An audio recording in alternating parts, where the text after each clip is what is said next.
Hey guys, welcome back to the channel. If you're new here, my name is Ali. I'm a final year medical student at Cambridge University, and this is a series of videos where I've interviewed lots of my medical student friends and asked them for advice about the medicine application. We've done videos already on the personal statement and applying to Oxbridge, but today's video is about interviews and how you can prepare for them. And we're going to be hearing from 10 different medical students who are giving 15 tips on how to prepare for your medicine interviews, and this applies whether you've got a normal interview or an MMI, a multiple mini interview, or an Oxbridge interview, so hopefully you'll find something in this video useful. If you look in the description below, you'll find timestamps to all the different tips, so if you've heard something before or if you want to revisit something again, then you can just click on the appropriate timestamp and it'll take you magically to the right place in the video.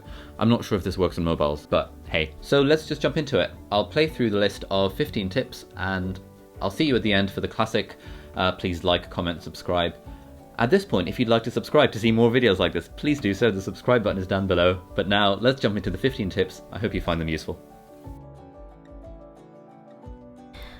So before my interviews, I was pretty scared. I did quite a lot of preparation for them. For each one of them, I wrote down all the different things I could think of that they might ask. And I sort of wrote my own answers to each of them, trying to really hone what it was I was going to take from my personal statement, what it was that I was going to try and sell to them in that moment. I, first of all, just started off by telling myself, okay, they're going to ask me about my work experience.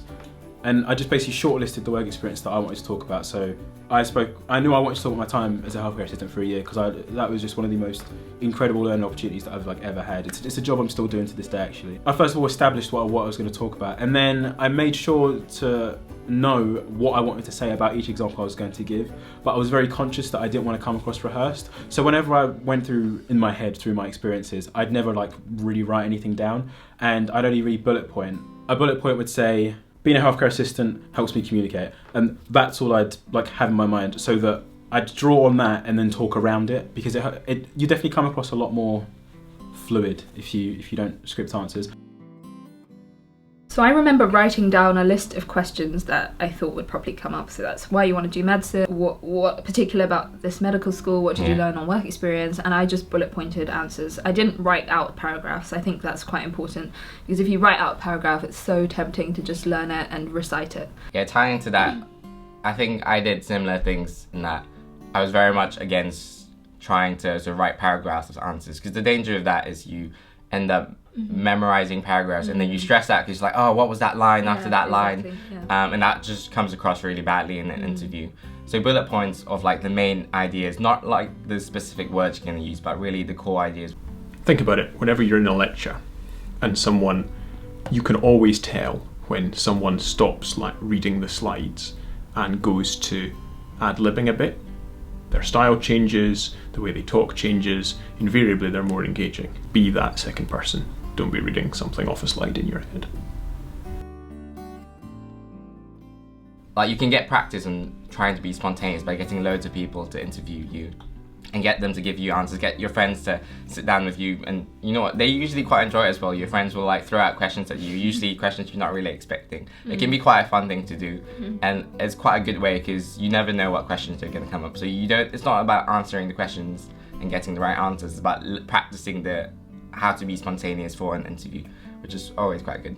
I mostly prepared for my interviews by just asking loads and loads of people to give me interview questions. So I found a list of interview questions online. I got one of the 100 interview questions books and just kind of gave it to friends, family, my mum, my brother, my friends, my teachers, and just said, right, can we have 20 minutes? Just, talk to me as if this were an interview.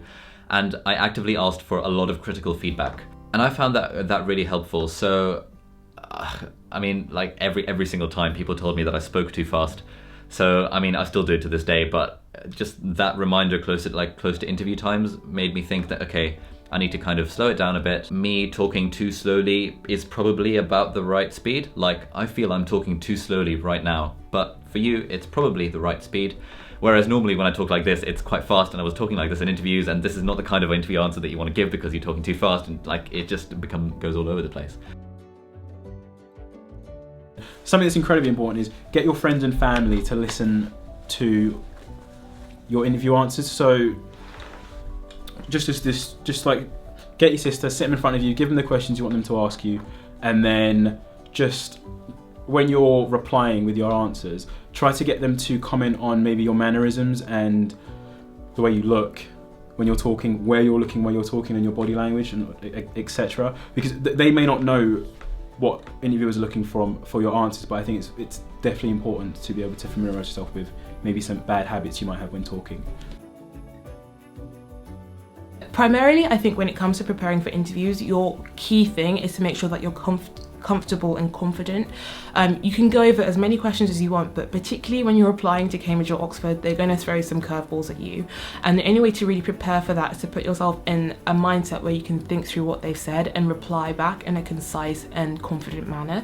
So even if you haven't heard of something before, even if you're not really sure of the answer, if you're confident enough in yourself that you can sit and think things through, that's going to be your primary asset. So when it came to preparing, I just did as many practice interviews as I could. I would literally sit down with as many teachers as I could, with my parents, and just say, throw questions at me. I don't get what you ask. I just want to practice being in that calm, confident mindset where I can think things through and give you some sort of answer, even if it is probably rubbish. So that was my primary way of preparing, just practicing and making sure that I was confident.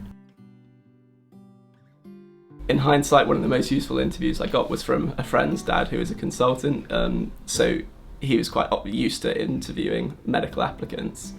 So depending on the medical schools you're applying for, it's definitely useful to get people to test you on the basic sciences if you're going for Oxbridge. And if one of your teachers has been there, all the better. But for the actual clinical ones, if you know any doctors, just ask them the basic sort of questions about professionalism, ethics, questions about the NHS that will be second nature to all of them, because we get it drilled into us enough as students, let alone as doctors. So anyone, don't be afraid to ask. Anybody who you think might be useful will often be more than happy to help if you just approach them. But practice definitely does help. If nothing else, it's to get you used to answering questions under pressure, and to get you used to actually speaking and thinking, rather than just thinking this is what I would say. Verbalising it is a really important skill, and it will just make you so much more comfortable in the real thing if you've done it before. When it comes to interviews, you have to prepare in a way that fits you. So rather than just swatting up on all the common questions that get asked and what some of the answers you could give are, which is obviously important, you have to do all the other legwork as well. So you need to have a really good think about what your weaknesses are when it comes to interview. Are you a little bit on the arrogant side, a little bit relaxed, and you might say something that comes across as too flippant or too arrogant, like that GPs only deal with coughs and colds? Or are you the other side of the spectrum and you really get very anxious when you're in an interview situation, in which case you need to find a way to tackle that, okay? It's not worth avoiding. It will make your life harder in the long run as well as for interview. So just find ways of working on it. Get mock interviews from parents' friends who you don't know very well, or parents' colleagues. Even if it's just really basic questions like, why do you want to study medicine? They don't need to be a medic. That can help you replicate this stressful scenario of talking to someone you don't know very well, and just forces you to work through that stress and put your mind into gear and just give your answers honestly and enthusiastically. So that was one thing that really helped me, this whole getting people to ask me interview questions and then getting them to give me constructive, critical feedback. And I think that's one thing that people do find quite difficult, because it is really hard to take criticism well. You kind of want to defend yourself. You want to be like, oh, I was talking like that because of this, I answered this question because of that. But I'd say when preparing for interviews, and indeed for the rest of life, it's quite useful to leave your ego at the door. There is no need for you to get defensive if you do get critical feedback. Just, put it all together and then take the bits of it that you think that you can feasibly work on, and you will improve. Find out about where you're applying to. So for example, when I applied to Birmingham, I just did a quick Google search of fun things to do in Birmingham, just so I knew that there was something to talk about. So I knew that there was a mini golf place in somewhere called Star City in Birmingham, and I think it's really important to just show that you're familiar with the area. I think on a practical point as well, it's important to keep up with the news and with current events in health and science. So I remember I read BBC Health every day just on my train ride to school. So just doing simple things like that keeps you in the know and can give you stuff to talk about is useful. Yeah, I suppose that's where sort of the preparation thing comes in, because being spontaneous is good, but there's certain things you can't be spontaneous about, like certain facts and current affairs and stuff. So it's good to have in your head certain things that, you know, I could talk about this, or like this thing just happened. So there's an element of being prepared, which that would definitely help. I made sure to read up on the news, like BBC News, look at all the health articles I could, look at the most recent student BMJ that I could find, and just try and be aware of some of the biggest news, health news that was happening at the time. And then I also did so particularly for Cambridge, which I knew was going to be more scientific, I read up on all of my subjects, just made sure that I was okay with all of those topics and was ready to sort of defend them and talk about them and use them in an interview situation.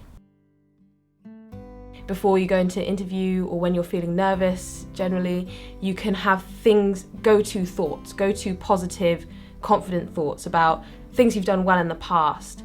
Other times when you've been stressed out but it's turned out really well and it's been worth that stress. And people who believe in you and positive things they've said about you. All of those can be really good fuel for psyching yourself up when you're feeling, worried about walking into your interview. I think as well, so much of this is in the delivery. Remember that you're going to medicine, and medicine is a lot about communication, how you interact with the patient.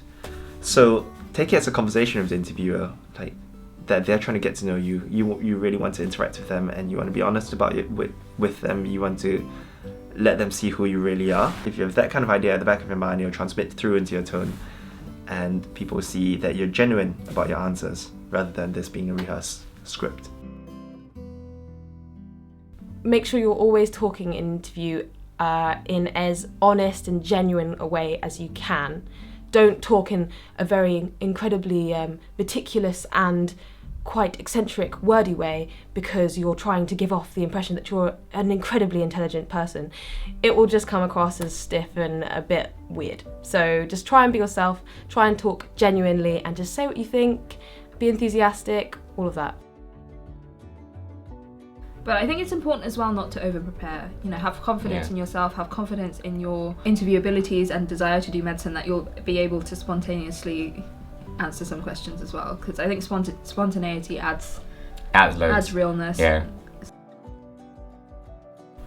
Relax, genuinely, it's about it. The more you try and think of answers to the questions in advance, the more you'll be thrown by them when they are not what you expected them to be.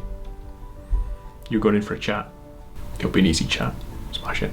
So thank you very much for watching. I hope you found that useful. That was 15 tips from 10 different medical students on how you can prepare for your interviews. If you liked the video, please hit the thumbs up button down below. It really helps. If you'd like to see more videos like this, you can hit the subscribe button. We've got loads more videos coming up in the next few weeks about specific aspects of the interviews, like how to answer common questions, how to deal with Oxbridge interviews, that sort of thing. And I also do vlogs every now and then about life as a medical student, so you might like to subscribe to watch those. And finally, if you've got any questions at all, just leave a comment down below and I will do my best to get back to you. So yeah, thanks very much for watching. All the best with your interviews. I really hope you smash it, and I will see you in the next one. Good night.